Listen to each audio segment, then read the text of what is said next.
कि देश भर में तीसरे चरण की वोटिंग 7 मई को खत्म हो गई। किसी राज्य में कम मतदान हुआ तो कहीं वोटर्स ने दिल खोलकर अपने मत का प्रयोग किया, लेकिन मध्य प्रदेश में थर्ड फेज में विदिशा, राजगढ़ और गुना को छोड़ बाकी सभी सीटों पर कहीं या तो बिल्कुल 2019 के बराबर वोटिंग हुई या थोड़ी कम वोटिंग हुई। ऐसा तब हुआ जब केंद्रीय मंत्री अमित शाह ने प्रदेश के मंत्रियों को अपने अपने क्षेत्रों में वोटिंग प्रतिशत बढ़ाने की जिम्मेदारी दी थी। वहीं विपक्ष भी पूरी कोशिश कर रहा है कि ज्यादा से ज्यादा मतदाता बाहर निकले, लेकिन बावजूद इसके क्या वजह रही कि वोटर्स अभी भी उस रेशियो में बाहर नहीं निकल रहे। तमाम जागरूकता कैंपेन भी चलाए जा रहे हैं और ये जो वोटिंग ट्रेंड अभी तक समझ आया है मध्य प्रदेश का, वो आखिरकार किसकी चिंताएं बढ़ा रहा है, आज इसी पर चर्चा करेंगे। लेकिन सबसे पहले आंकड़ों के जरिए आप ये जानिए कि अभी तक 3 चरणों में मध्य प्रदेश में वोटिंग का ट्रेंड रहा क्या है।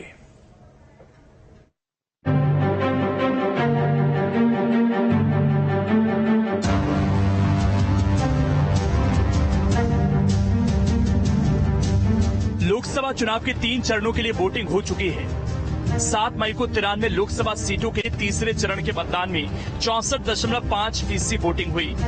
ये 2019 के लोकसभा चुनाव में हुए 66% वोटिंग से कुछ कम है। दरअसल पहले 2 चरण की तरह तीसरे दौर में भी 2019 की तुलना में कम मतदान प्रतिशत दर्ज किया गया। हालांकि अंतर काफी कम हो गया है, जहां पहले चरण में 66.14% और दूसरे चरण में 66.71% मतदान हुआ था, वहीं अब तीसरे चरण में 64.5% मतदान दर्ज किया गया। एक तरफ जहां कई राज्यों के अलग अलग हिस्सों में कम वोटिंग दर्ज की गई, तो मध्य प्रदेश में भी 9 सीटों में से 6 सीटों पर 2019 के मुकाबले या तो कम मतदान हुआ या फिर 2019 के बराबर ही वोटिंग हुई। यानी कुल मिलाकर ये कह सकते हैं कि मध्य प्रदेश के तीसरे चरण में कुछ लोकसभा क्षेत्रों में औसत से भी कम मतदान हुआ। मुरैना की बात करें तो यहां 2014 में 50.18% वोटिंग हुई, 2019 में 61.89%, 2024 में 58.22% मतदान हुआ। भिंड में 2014 में 45.58% वोटिंग हुई, 2019 में 54.42% और 2024 में 54.87% मतदान हुआ। सागर में 2014 में 58.67% मतदान हुआ, वहीं 2019 में 65.51% मतदान हुआ तो 2024 में 65.19% मतदान हुआ। भोपाल में 2014 में 64.03% मतदान हुआ, जबकि 2019 में 64.7 और 2024 में 62.29% मतदान हुआ। हालांकि मध्य प्रदेश की इन सीटों पर कम वोटिंग तब दर्ज हुई जब केंद्रीय गृह मंत्री अमित शाह ने एमपी के मंत्रियों को अपने अपने क्षेत्रों में वोटिंग प्रतिशत बढ़ाने की जिम्मेदारी दी थी, जिसके बाद भी तीसरे चरण में पिछले लोकसभा चुनाव के बराबर वोटिंग हुई। बात पहले, दूसरे और तीसरे चरण की कुल 21 सीटों पर वोटिंग परसेंट देखें तो ये 2019 में हुए वोटिंग परसेंट के मुकाबले 5.66% कम है। पहले चरण में 2019 में 75.23% मतदान हुआ था, 2024 में ये 68.5% रहा, यहाँ करीब 7% मतदान कम हुआ। दूसरे चरण में 2019 में 67.65% मतदान हुआ था, 2024 में 58.66% और इस चरण में भी करीब 8.99% कम मतदान हुआ। तीसरे चरण की बात करें तो 2019 में 66.88% मतदान हुआ था, 2024 में 66.05% मतदान हुआ और कुल मिलाकर 0.83% कम मतदान हुआ। औसत देखें तो 2019 में 69.92% मतदान हुआ था, 2024 में 64.25 रह गया और करीब 5.66% कम मतदान हुआ। साफ है 2019 के मुकाबले एमपी के तीसरे चरण में कुछ लोकसभा क्षेत्रों में कम वोटिंग हुई है, लेकिन इसके पीछे कारण क्या है? क्या गर्मी की वजह से कम मतदान हुआ? क्या इस चुनाव में स्थानीय मुद्दे गायब हो गए? क्या अब नेता लोगों से ज्यादा जुड़ नहीं पा रहे? क्या चुनाव में लोगों की दिलचस्पी कम हुई? क्या एक तरफा चुनाव की वजह से भी कम वोटिंग हुई? साफ है तीसरे चरण में कम वोटिंग की कई वजह हैं, लेकिन कौन सी वजह सही है ये कह पाना मुश्किल है। टीम न्यूज स्टेट और कुछ खास मेहमान हमारे साथ जुड़ गए हैं। सबसे पहले परिचय करा देता हूं, योगीराज योगेश जी हैं, वरिष्ठ पत्रकार हैं, अजय धवले जी हैं, प्रवक्ता हैं बीजेपी के, और फिरोज सिद्दीकी जी हैं, प्रवक्ता हैं कांग्रेस के। सबसे पहले योगेश जी, 1-2% वोट स्विंग सत्ता बदल देता, यहां करीब 5.5% मतदान कम है, ये कितना बड़ा फैक्टर आप मान रहे हैं अभी तक के 3 फेज के चुनाव में? देखिए, देखा जाए तो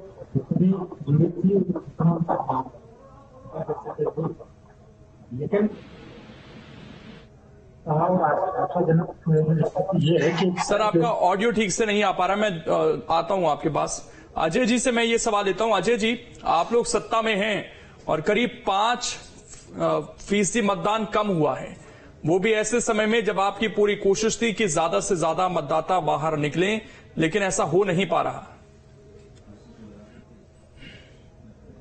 है कि इस पूरे विषय को समग्रता से एक साथ में देखने वाला विषय है कि इसमें क्या क्या फैक्टर्स है। अगर कंपैरेटिवली एनालिसिस किया जाए तो आप देखेंगे पूर्व नॉर्थ ईस्ट के जो स्टेट्स है उनमें बहुत अधिक वोटिंग हुआ है। हम लोग असम की बात कर ले, हम वेस्ट बंगाल के भी कुछ बातों का कुछ सीटों का अगर जिक्र कर ले तो उनमें अच्छा वोटिंग हुआ है।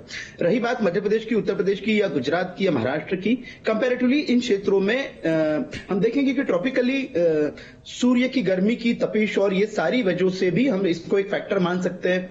दूसरा, आप देखेंगे इस पूरे चुनाव में जिस प्रकार से विपक्ष मुद्दा विहीन बन गया है, विपक्ष के नेता अप्रासंगिक हो चुके हैं, उनके भाषणों में भी आज वो मुद्दे नहीं रहे जो जनता से जुड़े हुए हैं। उनके भाषणों में जो माइनॉरिटी का अपीजमेंट की पॉलिटिक्स है, उनके मैनिफेस्टो में जिस प्रकार से उन्होंने इन सभी शब्दों का प्रयोग किया, तो मुझे लगता है कि वो हताशा निराशा से ग्रसित वोटर भी वोट देने बाहर नहीं निकल रहा है। भारतीय जनता पार्टी कुछ संकल्पित है अपने सारे वोटर्स के लिए, जो आदरणीय प्रधानमंत्री श्री नरेंद्र मोदी जी की गारंटी, भाजपा के संकल्प पर विश्वास करके बार बार भारतीय जनता पार्टी ये सारी जिम्मेदारी कांग्रेस की है या आप जो ये दम्भ भरते हैं कि हमारे तो पन्ना प्रभारी तक एक्टिव रहते हैं, हम बूथ तक लेकर आते हैं व्यक्ति को, मंत्रियों तक को जिम्मेदारी खुद देकर गए केंद्रीय गृह मंत्री, क्या उन सब की जिम्मेदारी नहीं है? निश्चित तौर पे लोकतंत्र में ये सभी की सहभागिता का एक अवसर होता है। निश्चित तौर पे भारतीय जनता पार्टी के जो मध्य प्रदेश की यदि हम बात करें तो 44 लाख कार्यकर्ता, 65,523 जो हमारे डिजिटलाइज बूथ हैं, उन सभी जगह भारतीय जनता पार्टी के कार्यकर्ताओं ने कुछ संकल्पित होकर एक एक वोटर को बाहर निकालने का प्रयास किया है। निश्चित तौर पर हम ये मानेंगे कि हम लोगों ने अपना जो योगदान था दिया, लेकिन और बेहतर हो सकता है, और बेहतर करने के प्रयास होंगे। लोकसभा चुनाव को या इससे पहले भी जो लोकसभा चुनाव हुए, मैं ये सवाल कांग्रेस के प्रवक्ता हैं फिरोज जी, उनसे भी पूछूंगा। पहले आपसे पूछता हूं, क्या जो नेशनल पार्टीज हैं, आप दोनों बीजेपी और कांग्रेस, आपने भी इस चुनाव को जो सांसद है जिससे पूरी सरकार फॉर्म होती है, एक एक सांसद इंपॉर्टेंट है, उसको ही कम कर दिया? लास्ट मोमेंट पर आप बताइए, टिकट डिक्लेयर होते हैं कई बार, अब 20-22 लाख की जनता एक सांसद का वो नीचे होती है, उसका वो प्रतिनिधित्व करता है, क्या लास्ट मोमेंट पर टिकट लेकर वो पूरी जनता से कनेक्ट कर सकता है? जनता से कनेक्शन कहां है, ये आप भी अपने आसपास सुन रहे होंगे। और इस बार हमने भी मीडिया में सुना कि 2024 का ये चुनाव, बहुत सारे लोग ये कह रहे हैं कि चुनाव जैसा माहौल ही नहीं है, ना इतनी बड़े लेवल पर रैलियां हो जा रही हैं, लेकिन छोटे स्तर पर वो जो कनेक्शन होता था नेताओं का, वो बन ही नहीं पा रहा है। नेता शायद अब उतने बाहर नहीं निकल रहे हैं। लोकेश जी, इस चुनाव की और एक खासियत है कि एक प्रो इनकम्बेंट गवर्नमेंट का इलेक्शन है, जिसमें प्रो इनकम्बेंसी का वोट डलने वाला है और प्रो पीपल गवर्नमेंट को लोग चुनने वाले हैं। तो निश्चित तौर पे वही लोग चुनते हैं जिन्होंने पहले भी इस सरकार को चुना है या उसके पहले भी देखेंगे। ये तीसरा ऐसा चुनाव है जब पूर्ण बहुमत की स्पष्ट रूप से एक सरकार आने जा रही है और एक बहुत दमदारी के साथ में आने जा रही है। हम तो ये कह रहे हैं कि आप 2019 का भी voting percentage Bharatiya Janata party आगे बढ़ा देगी। रही बात आपका जो पहला वाला प्रश्न था कि मुद्दों से सांसदों का जो विषय था कि टिकट, आप देखेंगे कंपैरेटिवली भारतीय जनता पार्टी के टिकट जो पहली सूची हमारी आई थी वो चुनाव डिक्लेयर होने के पहले आई है। तो अगर एटलास की हम बात करें तो भारतीय जनता पार्टी 24/7 चुनाव के दिशा में काम करने वाला दल है। हमारा ये दायित्व भी बनता है और ये सभी लोकतंत्र के सहभागियों का भी दायित्व बनता है। क्योंकि ये सवाल इसलिए भी बनता है ना फिरोज जी कि अभी विधानसभा चुनाव थे तो यही प्रतिशत 77% तक मध्य प्रदेश में गया था। पिछले बार जब लोकसभा चुनाव था तो ये नेशनल जो हमारा औसत था उससे ज्यादा था, 70% से ज्यादा था। इस बार उसकी कोई गुंजाइश नजर नहीं आ रही कि वो 70% को टच करेगा।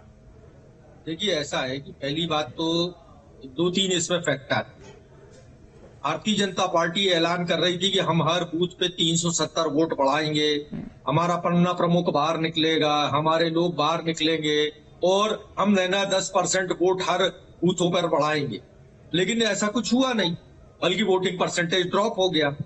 नंबर 2 बात यह है कि जिसको राहुल गांधी जी को या कांग्रेस पार्टी की सरकार बनाना है वो तो बाहर आ रहा है निकल के और वोट डाल रहा है।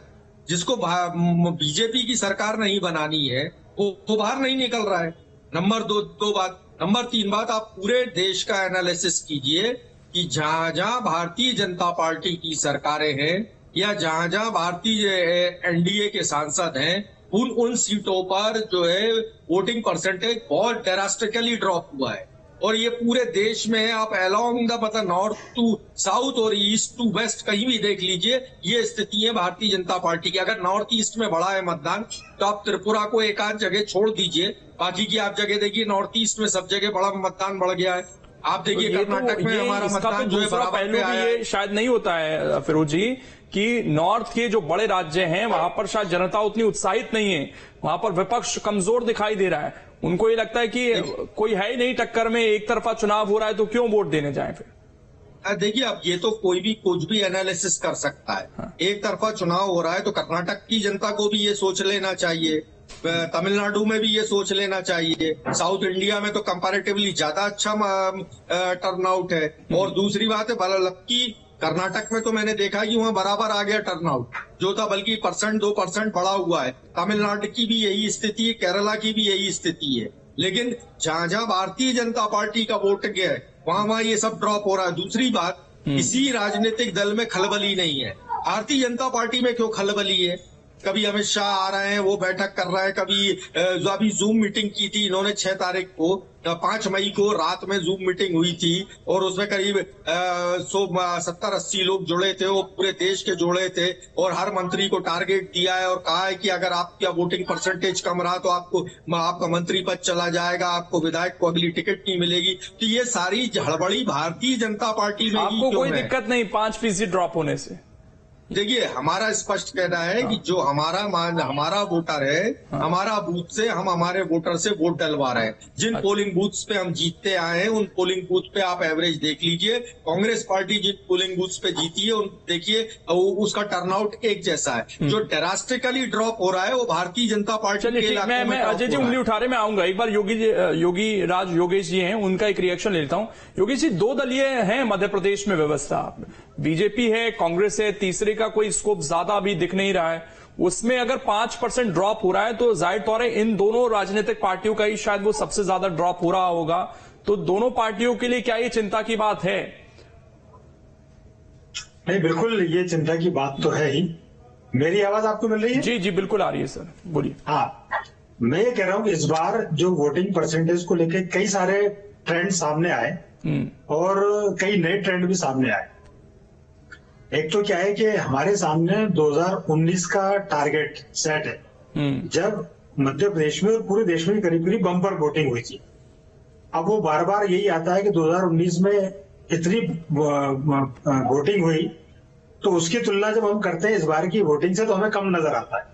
लेकिन अभी भी जो वोटिंग हुई है उसको भी मैं कुछ ऐसा नहीं मानता कि बहुत बड़ा ड्रॉप आउट आ गया है। ये बात जरूर है कि जब 2019 के कंपैरिजन करते हैं तो कम है, लेकिन वोटिंग फिर भी ठीक है। एक तो ये टर्नआउट जी। दूसरा, इस बार के चुनाव में ये भी देखने को मिला कि जहां पे मुकाबला तगड़ा रहा, जहां प्रत्याशी दमदार रहे, वहां वोटिंग परसेंटेज बहुत बढ़िया रहा।